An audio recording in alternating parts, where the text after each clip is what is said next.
When I was in, firstly, I claim to be an expert in nothing, and everything I say could be way off track. It's just an opinion, and we're all entitled to an opinion. And I think that's why I'm sort of compelled to leave this to create this message.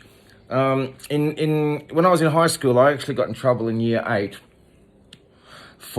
year 8 maths for reading my sister's university books, which were introduction to sociology and stuff like that. I used to get in trouble all the time. So I'm not officially educated at all, but I have read a couple of books and that's about it. But all that aside, what's really getting me in the modern world is this culture of fear and hate that's being sold to us, that people in desperate times cling to so much. It's just a classic technique to control people: fear and hate, right? Above all, fear. Instill fear in them and you can control them. Instill hate in them, you can control them. Divide and conquer. They're two of the oldest tricks in the books, and we're falling for it again. Now, in the 70s, I'll give you a pop example because we like to reference everything to American pop culture because they dominate. They know how to market shit, right? They just know how to market stuff and we lap it up.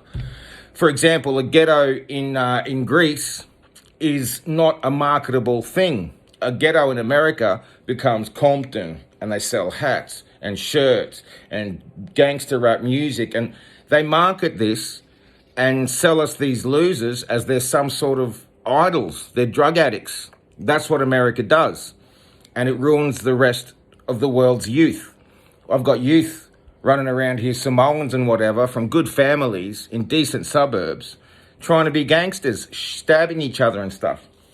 Anyway, what I really wanted to quickly mention was this culture of fear and hate that everyone's falling into. Number one, social media.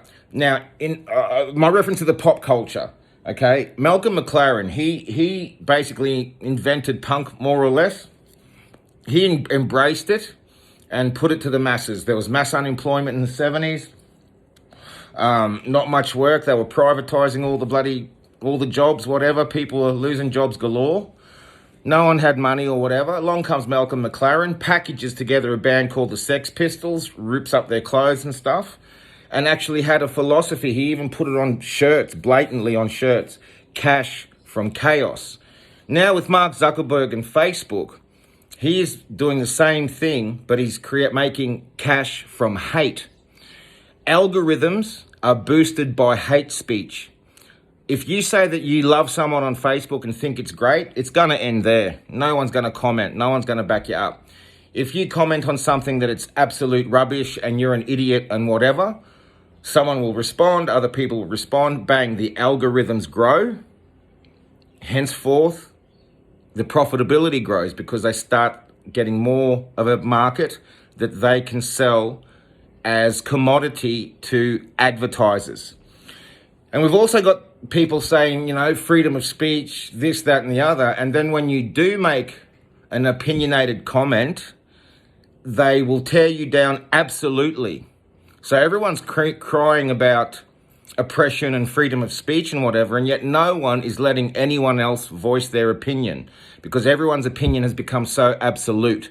That's the hate and fear culture that has been instilled in us.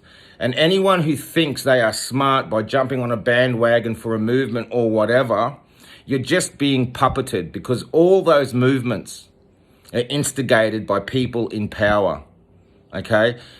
We have to start thinking individually. We have to start loving. We have to start embracing. Full stop.